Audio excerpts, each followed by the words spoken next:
ഇപ്പോൾ ലൈവിൽ നടന്നുകൊണ്ടിരിക്കുന്ന രസകരമായ സംഭവം, ജാസ്മിനും നോറയും ജിൻഡോയും കിച്ചൺ ഡ്യൂട്ടിയിലാണ്. അവരുടെ രസകരമായ സംഭാഷണം കേൾക്കാം. രണ്ടു കൂട്ടരും ക്യാബേജ് കൊണ്ട് സാലുണ്ടാക്കുന്ന ധൃതിയിലാണ്. ഉടൻ തന്നെ നോമിനേഷൻ നടക്കാൻ പോവുകയാണ്. മതിയായിരുന്നു.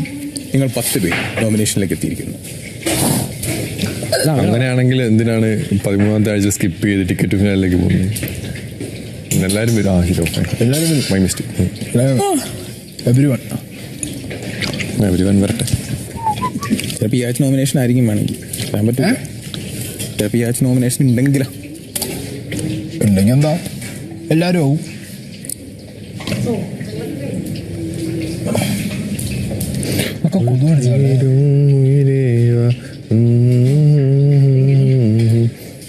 കൊതുവിന് പ്ലാൻ കടിക്കാൻ സ്ഥലം കിട്ടിയേ, കൊതു കുത്തിയിട്ട് പോയി. ഈച്ച കടിക്കുവോ? ഇതിൻ്റെയോ മോളെ കുപ്പിയിലുള്ള എടുത്തരാ, ഒന്നെടുത്തോളോ.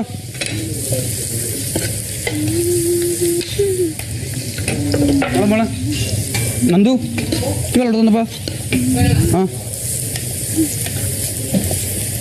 പെട്ടെന്ന് മറന്നു ഞാൻ എടുത്തു വെക്കാം.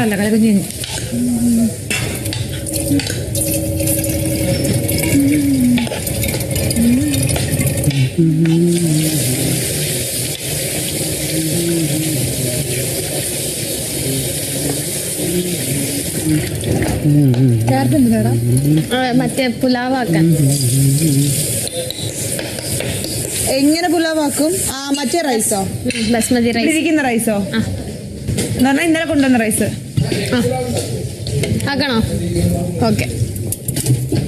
മുട്ട എഗ് പുലാവ് വേണ്ട. പിന്നെ മുട്ടക്കറിക്ക് ഏത് മുട്ട എടുത്തു? അല്ലെങ്കിൽ കളിക്കറി ആക്കിയിട്ട് അല്ല, 19 മുട്ടയുണ്ട്. 10 മുട്ട മുട്ടക്കറിക്ക് എടുത്തിട്ട് 9 എണ്ണം പുലാവിന് എടുത്തു. ഞാനൊരു കേസ് വെക്കട്ടെ. ഇയാളുടെ ഉരുളക്കിഴങ്ങ് ഉരുളക്കിഴങ്ങ് കറി ആക്കാം. ഇങ്ങനെ ഉരുളക്കിഴങ്ങ് കറി പറഞ്ഞ ചിക്കൻ കറി പോലെയാ. ആ 10 മുട്ട എടുത്ത് പൊട്ടിച്ച് പുലാവിലിട്ടാ പോലെ. എഗ് റൈസും അല്ല, 9 മുട്ട ഇടാം, ബാക്കി 10 മുട്ട അവിടെ വെക്കട്ടെ. നാളത്തേക്ക് 10 പേർക്ക് ഓരോന്ന് കിട്ടും. എന്നിട്ട് 9 ഇന്നെടുക്കാം. 9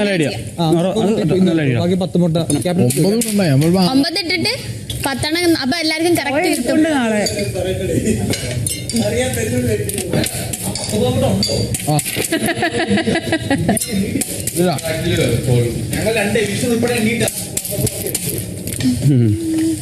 നമ്മളെ എണ്ണി പറഞ്ഞോ. 1 2 4 5 6 7 മുട്ടക്കള്ളന്മാരെ പിടിക്കുന്നത് 2 മിസ്സാണ് തോന്നുന്നു. 7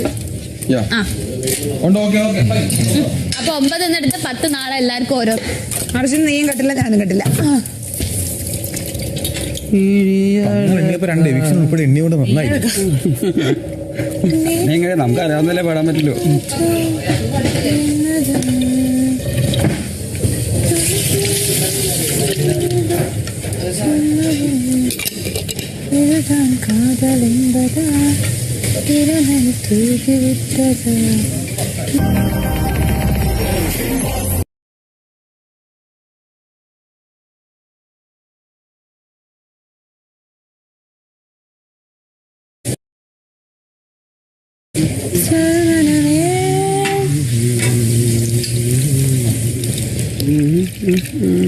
എക്സ്ക്യൂസ് മീ, പഴയ വകയിൽ കൈവെട്ടിയെടുത്ത് നിർത്തോട്ടെ.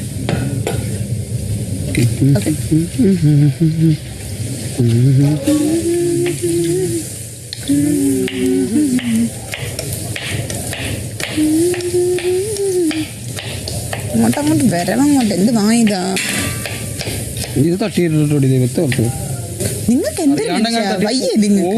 തെന്നണ സാധനമാണ്. അതുകൊണ്ട് പറഞ്ഞാ 3 വട്ടം പറഞ്ഞു. ഇനി പറയുന്നില്ല. എനിക്കറിയാം, എന്നാലും വീണ്ടും പറഞ്ഞ സ്നേഹം കൊണ്ട് പറഞ്ഞാണ്. അത് നിങ്ങളുടെ തോന്നലാ, ഞാൻ തട്ടൂല. അതാ പറഞ്ഞ, അതാണ് പേടി. ഈ വെപ്രാളം കാണിച്ച് ഇത് തട്ടിയത് തെന്നി തൊട്ട പോകണ. ഇനി പറഞ്ഞ ഞാൻ അടി ഉണ്ടാക്കും. തട്ടത്തൊന്നുമില്ല. ഞാൻ പാവല്ലേ? ഞാൻ പാവാണ്. പാവം ക്രൂരയോ? അങ്ങനെ എനിക്ക് അങ്ങനെ. നിങ്ങൾക്ക് എന്താണോ ഇഷ്ടം അതുപോലെ ഇരിക്കട്ടെ.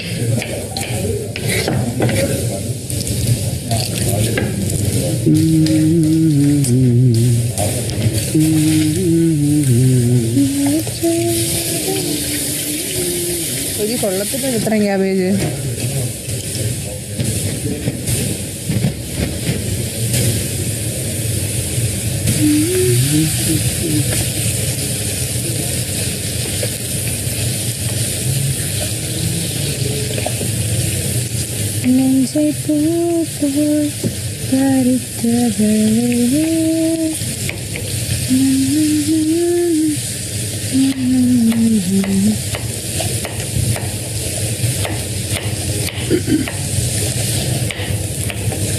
മോളെ പുലാവിലിടാൻ വേണ്ടിയിട്ട് കുറച്ച് ക്യാബേജ് തരട്ടെ.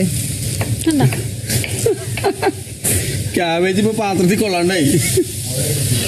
അത് സാലഡ് ആക്കിക്കോ. ക്യാബേജ് ഇടാവോ? സാലഡിനകത്തിടാം. സാലഡ് ആക്കിക്കോ. അതിലിടരുത്. അതിലവള് ഇത് വെറുതെ പറഞ്ഞ സാലഡ് ആക്കിക്കോ. ഇത് ഒരു കാര്യം ചെയ്യോ, ഫ്രിഡ്ജിലോട്ട് വെച്ചോ.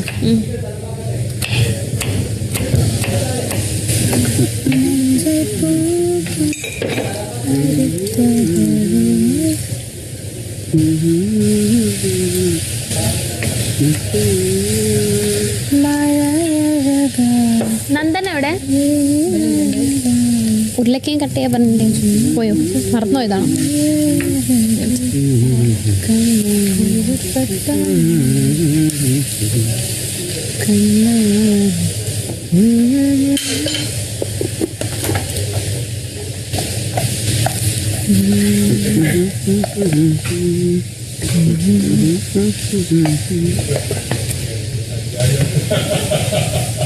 ക്യാബേജ് 2 ഉള്ളിയും കിരികിരി അരിഞ്ഞ് ക്യാബേജ് നല്ലോണം വാഷ് ചെയ്ത് നമുക്ക് സാലഡ് ഉണ്ടാക്കാം. ഇപ്പൊ ഇത് വേവാൻ സമയം കൊടുക്കാം നമുക്ക്. എന്താന്ന് കാരണം അറിയോ? അതെ നോക്ക്, ഈ ക്യാബേജിന് ഇടാൻ ചട്ടിയിൽ സ്ഥലമില്ല. എന്നെ വെച്ച്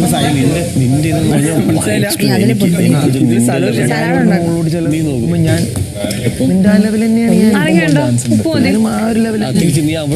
കമ്പാരിസണില് ഒരു കാര്യമില്ല. സത്യം പറഞ്ഞ സാധാരണക്കാരായിട്ടുള്ള ആൾക്കാർ നോക്കുമ്പോൾ ഞാൻ ഇവിടുന്ന് ബിഗ് ബോസ് വരെ വന്നില്ല. അപ്പൊ അവര് നോക്കുമ്പോൾ മാറി ലെവല് മാറി.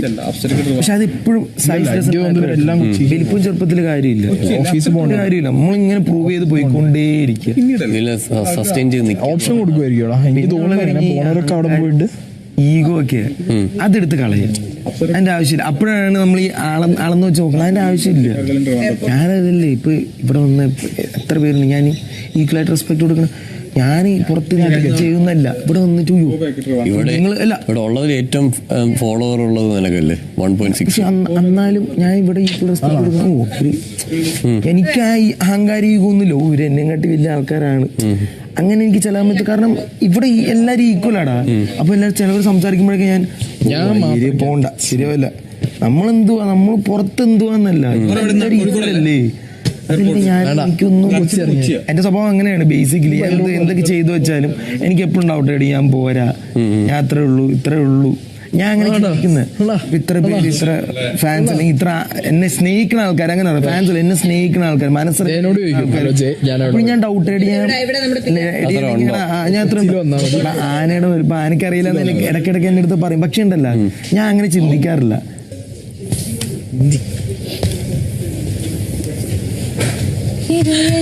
ഞാൻ ജാസ്മിന് ഒപ്പം പുറത്തായ ഒപ്പം കൊച്ചി നോക്കണം.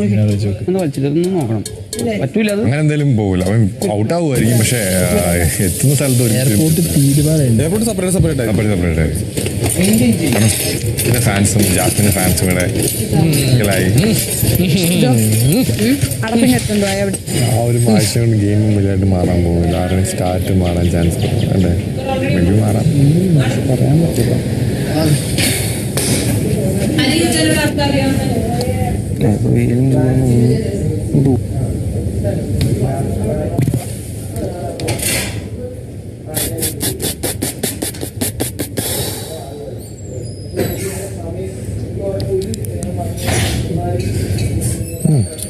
പതിമൂന്നാമത്തെ ആഴ്ച പൈസ വെക്കുമായിരിക്കും.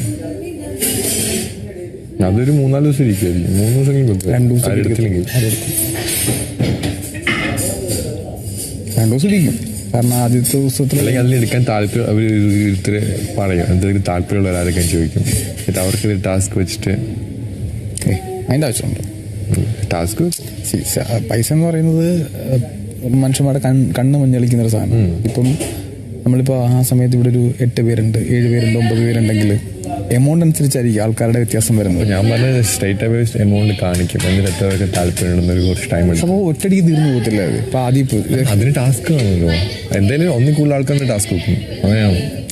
അങ്ങനെയാണെങ്കിൽ അങ്ങനെ അതിന് താല്പര്യം ഉണ്ടെങ്കിൽ ഒന്നിൽ കൂടുതൽ ഉണ്ടെങ്കിൽ അവർ ടാസ്ക് വെക്കാൻ പറയും. അപ്പോഴൊരു എമൗണ്ട് ആൾക്കാർക്ക് ഒരു എടുക്കാൻ തോന്നുന്നൊരു എമൗണ്ട് വേണ്ടേ? 2-3 ലക്ഷം രൂപ കണ്ടു കഴിഞ്ഞാൽ ഈ കൂട്ടത്തിൽ അങ്ങനെ ആരും എടുക്കുമെന്ന് എനിക്ക് തോന്നുന്നില്ലല്ലോ. 5 ലക്ഷം കണ്ടാലും എടുക്കുമെന്ന് എനിക്കറിയില്ല ആൾക്കാർ. നല്ല കാര്യം, പോരാട്ടെ. ഇവിടെ എല്ലാവരും ഡിസ്കസ് ചെയ്യുന്നുണ്ട് ഈ ടോപ്പിക്ക്. എന്തെങ്കിലും ഡിസ്കസ് ചെയ്യണ്ടേ, വെറുതെ ഇപ്പോൾ ലൈവിൽ നോമിനേഷൻ നടക്കുകയാണ്. ഋഷി, അർജുൻ, സിജോ, ജിൻഡോ എന്നിവരാണ് സേവ് ആയിരിക്കുന്നത്. ബാക്കി 6 പേരും നോമിനേഷനിൽ എത്തിയിട്ടുണ്ട്. എന്തായാലും ഇപ്രാവശ്യം ബിഗ് ബോസ് വീട്ടിൽ നിന്ന് പുറത്താവാനുള്ള സാധ്യത നോറയും നന്ദിനിയും സായിയുമാണ്. ഋഷിക്കും അർജുനും അതിന് സാധ്യതയുണ്ടായിരുന്നു. എന്തായാലും ഇന്നത്തെ നോമിനേഷനിൽ അവർ രണ്ടും സേവ് ആയിട്ടുണ്ട്. അൻസിബ പോയ ശേഷം ഋഷി അഭിഷേകുമായി തിക് ഫ്രണ്ട്ഷിപ്പിലാണ് മുന്നോട്ട് പോകുന്നത്. 13-ാം വീക്കിൽ പണപ്പെട്ടി ആരെടുക്കും എന്ന ചർച്ചയും അവിടെ മുന്നേറുന്നുണ്ട്.